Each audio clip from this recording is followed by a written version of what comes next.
Bonjour, on va débuter un nouveau vidéo. Alors, dans cette vidéo, on va apprendre comment gérer les en-têtes et les pieds de page ainsi que la numérotation de pages.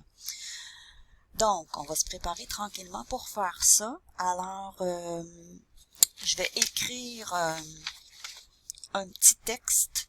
Alors, comme je vous ai déjà montré, un petit texte très rapide avec égal RAND, parenthèse, 3, donc ça va me donner un paragraphe, 3 paragraphes de 3 phrases chacun. Alors je fais Enter. Alors voici mes 3 paragraphes. Je vais enlever un petit peu de zoom pour que vous puissiez mieux voir. Voilà. Ok.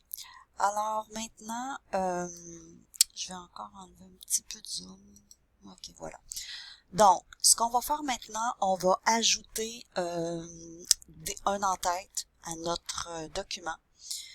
Pour l'instant, notre document, bon, on va aller mettre un nœud ici là, parce qu'il me donne une erreur, donc il y a une petite erreur.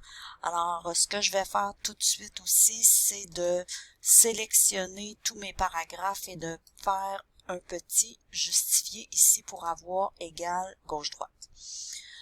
Ensuite, on va ajouter l'en-tête. Donc, pour ajouter l'en-tête, je double-clique dans la partie du haut de mon document. Donc, la partie blanche ici, je double-clique. C'est vraiment, vraiment important d'avoir sélectionné ici l'icône afficher tout, comme dans tous les fichiers que vous avez fait de toute façon. Donc, je double-clique. Alors, quand mon texte est grisé, ça signifie que je suis bien placé dans l'en-tête. Alors, si je double-clique en bas, j'ai accès à mon texte et mon texte devient noir.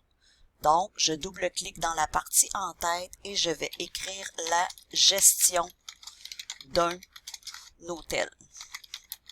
Voilà. Alors, la gestion d'un hôtel. Alors, ça va être mon en-tête.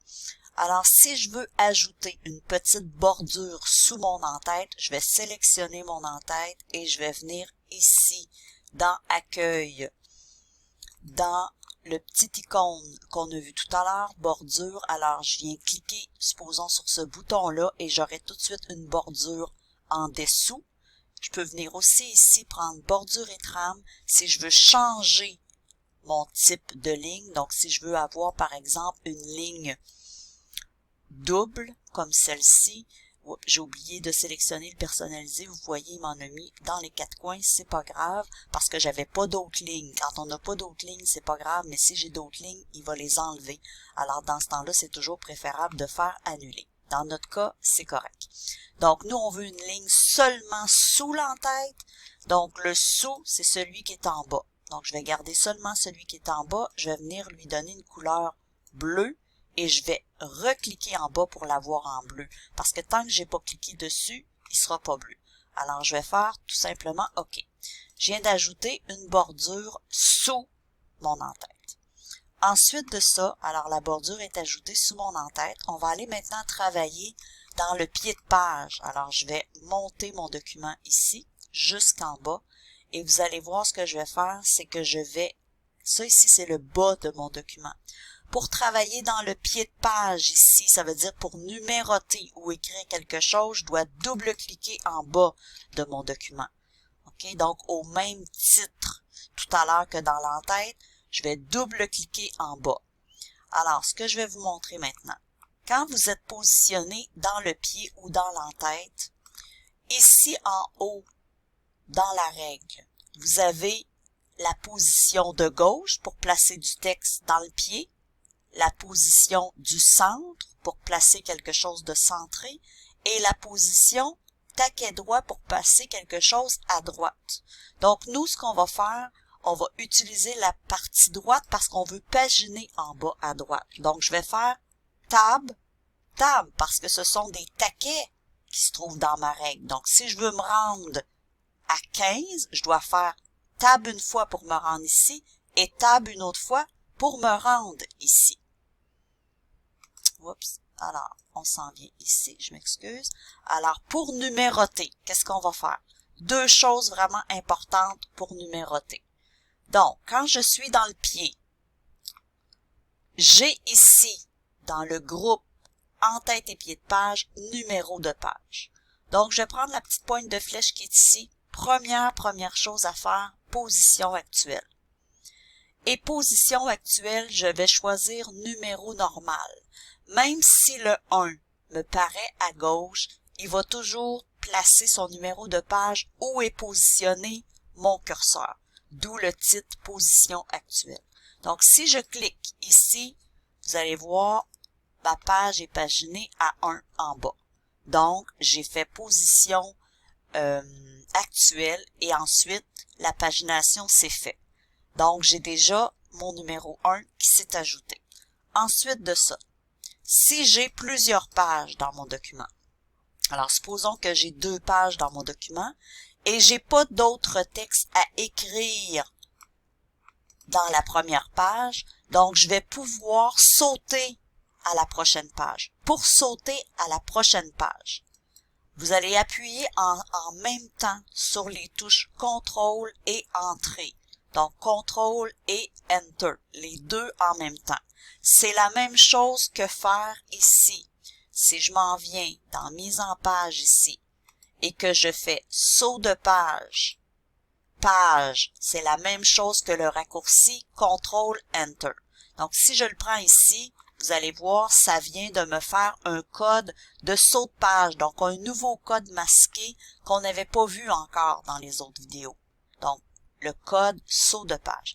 Et automatiquement, je viens d'ajouter une nouvelle page avec l'entête qui est identique et le pied qui est rendu à la page 2 automatiquement.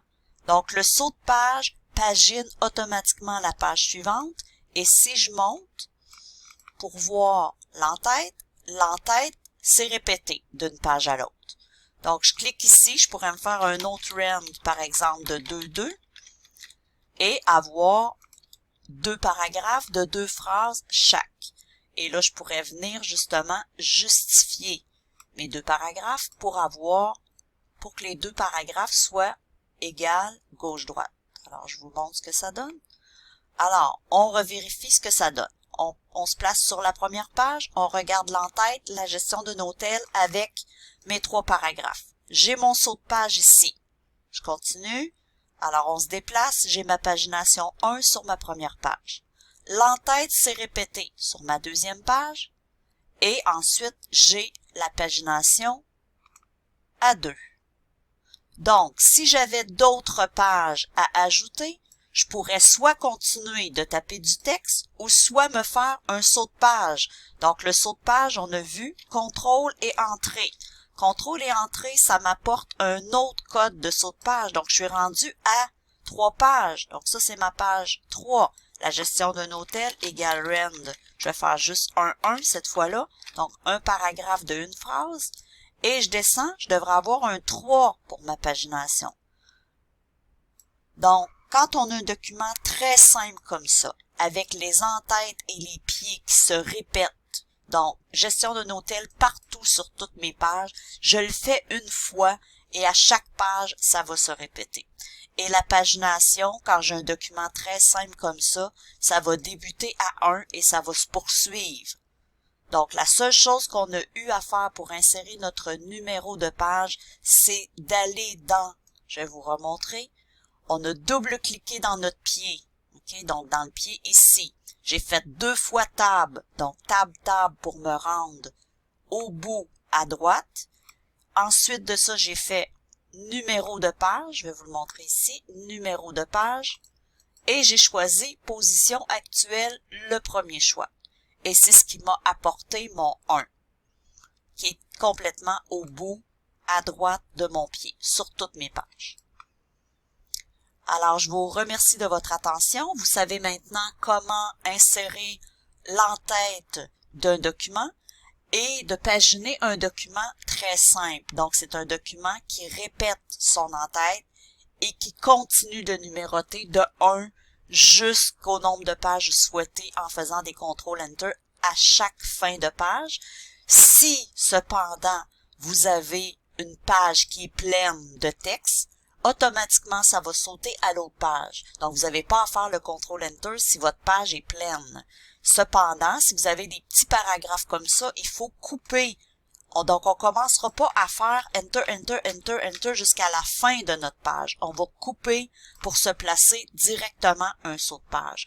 Parce que si à un moment donné, vous décidez d'ajouter du texte, tous vos Enter vont descendre et ça va créer des pages de trop que vous souhaitez pas avoir.